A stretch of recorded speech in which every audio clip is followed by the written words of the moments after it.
Yeah. We always want more of you. I kind of go. What's up, everybody? 916 Reactions back at you. I'm Darren. I'm Kim. And today we are doing something totally different. We are reacting to the 10 best places to live in the United Kingdom. Oh, you ever been to England? I have never been to England. Foggy London town? Or the United Kingdom. Or anywhere. So, for those of you that are watching us from abroad, welcome. We are coming to you from the west coast of America, particularly California, particularly Northern California. And if you want to do a little bit more research, look at the name of the channel and you can figure it out. Which is 916 Reactions. Perfect. And you can find us on YouTube. Go ahead and like this video and subscribe to our YouTube channel and leave a comment. Let us know if we missed any of your 10 best places to live that you think. And also let us know if this is accurate. So, I mean, yeah, we know nothing about it other than London. I've been to Europe, but I have not been to the UK. I've been to Italy and Denmark and Norway. They don't want to hear the list. Okay. Never been to the UK, so fun fact, I was born in Spain. Don't remember it, though. All right. Oh, boy. You ready? Right. Yes. I'm always curious about what other countries look like.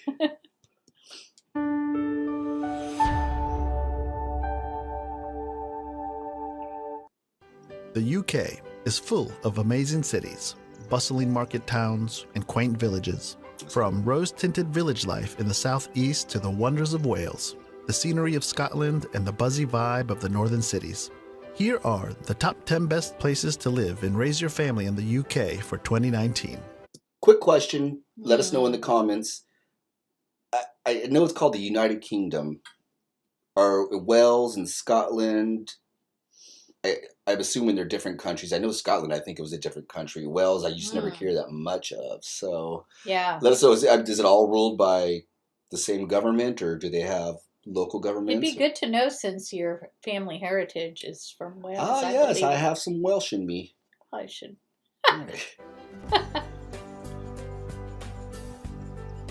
Chelmsford.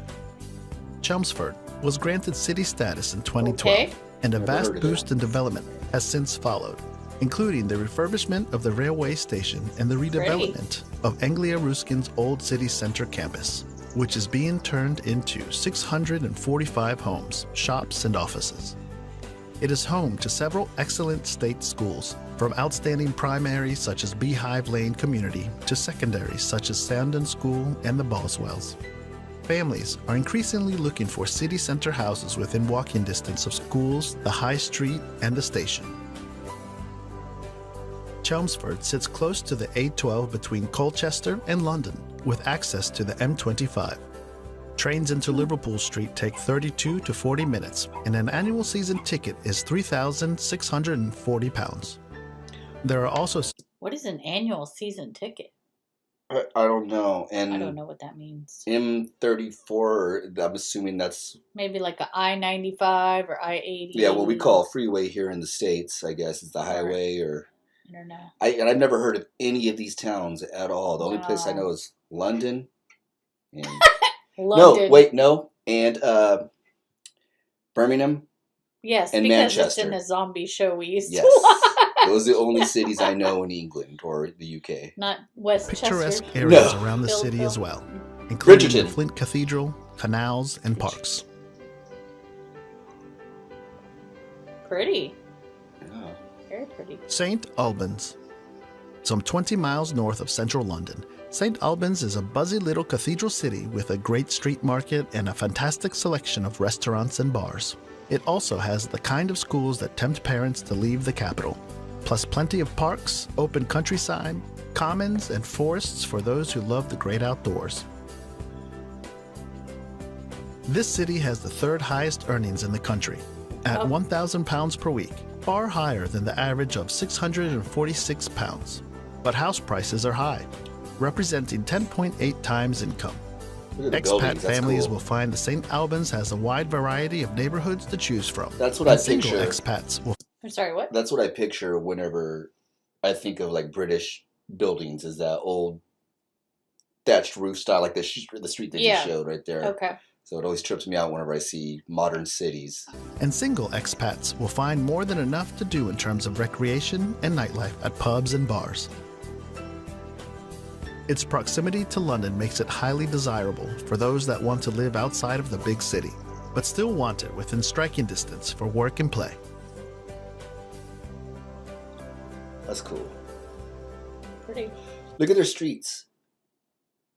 It's like here in the U.S., we typically have kind of a grid structure, you know, where like, you know, they even call it being on the grid. You have, you know, alphabetized streets going this way and numbered streets going this way. So you can go to First and A Street would be up in the top corners. So it's weird here because all the streets just, I mean, they just go everywhere. Like there's almost no structure to it, but somehow they make it work. It's so weird. Winchester. Residents of Winchester enjoy the best quality of life in the UK, benefiting from a combination of above-average weekly earnings, low crime rate, and good health. Women there live more than 2 years longer than the average for the rest of the UK, and government figures reveal that Winningtonians are among the happiest, satisfied, most content, and the least anxious in the country. Perched along Winningtonians. Yeah, it doesn't sound. That's such a weird. Winchester. Are these like apartments or how? I'm assuming they might tell us, or maybe like they have their community. They have a shared. It's weird that it's round and like a plaza in the middle. Yes. Inside the South Downs, it has stunning architecture, great schools, and plenty of green spaces. Winchester's employment rate at 83% is much higher than the national average of 73%. While residents earned almost £200 more than the UK average a week. Crime rates are amongst the lowest, and the number of pubs and leisure facilities are amongst the highest. That's pretty. Hambleton. With 20 pubs per 10,000 people, you could see why this area of North Yorkshire would rate highly.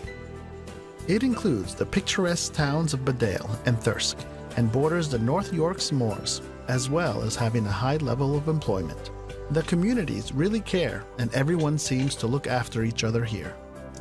Can I just say, when I think of England, I don't think of a lot of green for some reason. I guess I just think of London being really gray and dark. Not in a bad way. I think of like rolling hills and English countryside, but there's a lot of green going on in this country, all over the place. They get a lot of rain. rain. I am pleasantly surprised because I live in a city where it's called the City of Trees, so I'm just used to lots of greenery and foliage. But we don't get rain like that. It's not that great. I mean, like our city, it's different. It's brown sometimes. During the summer, yellow. it's a city of yellow, just yellow things everywhere because there's no water.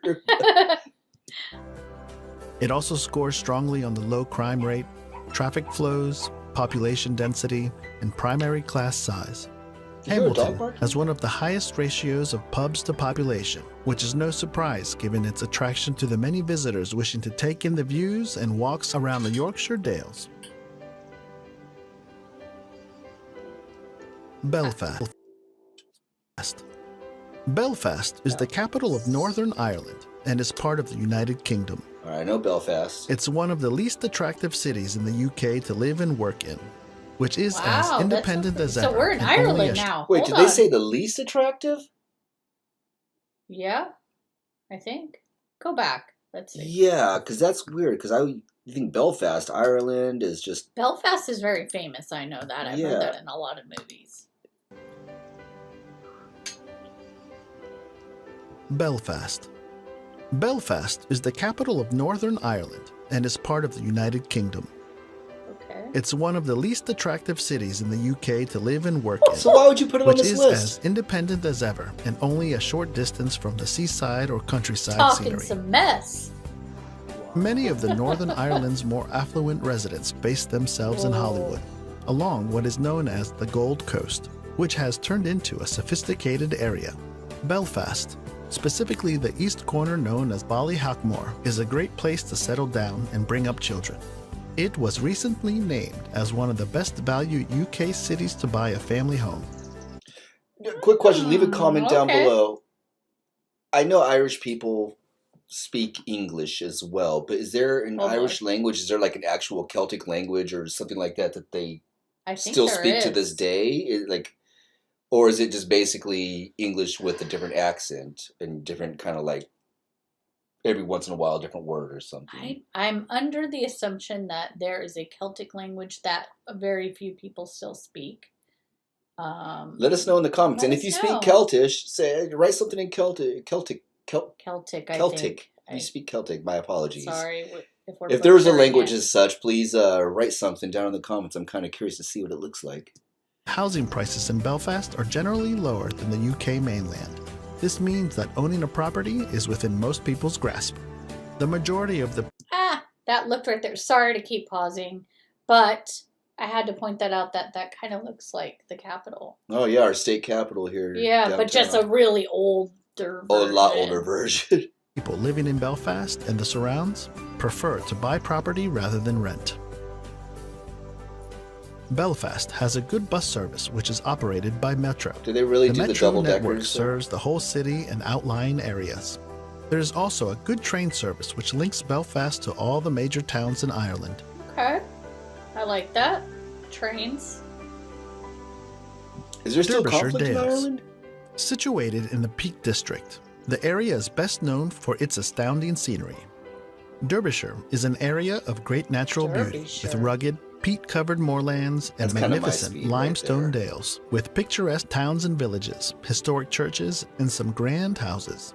It is the location of Britain's first national park, the Peak District National Park, which is the world's second most visited national park. Goji berries.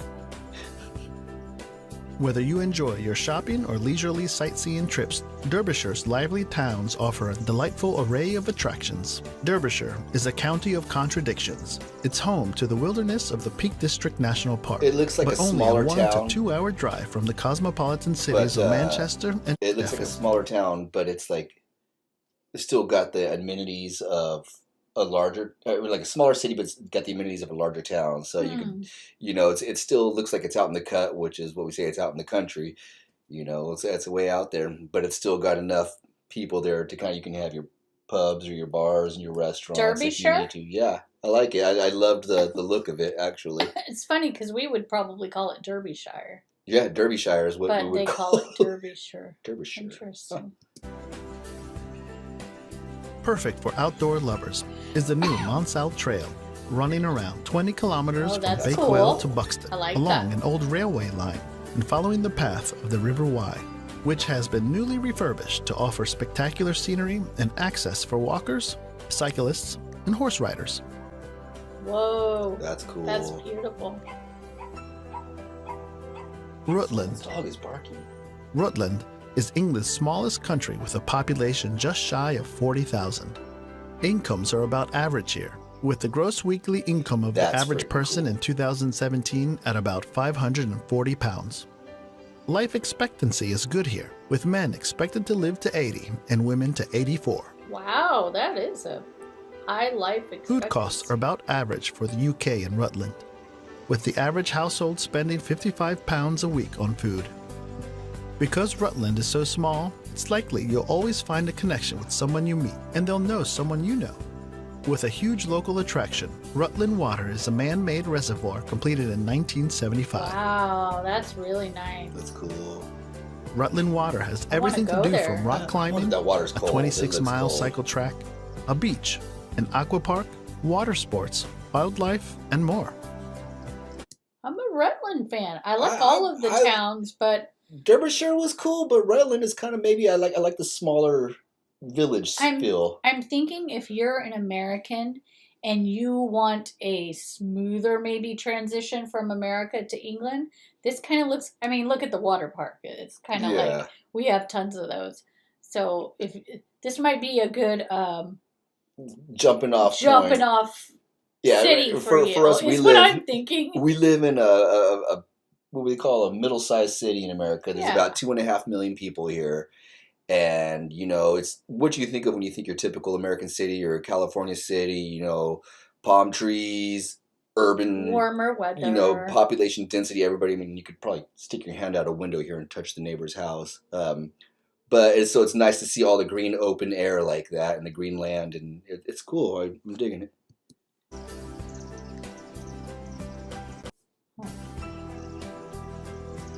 Look at the little tiny swan.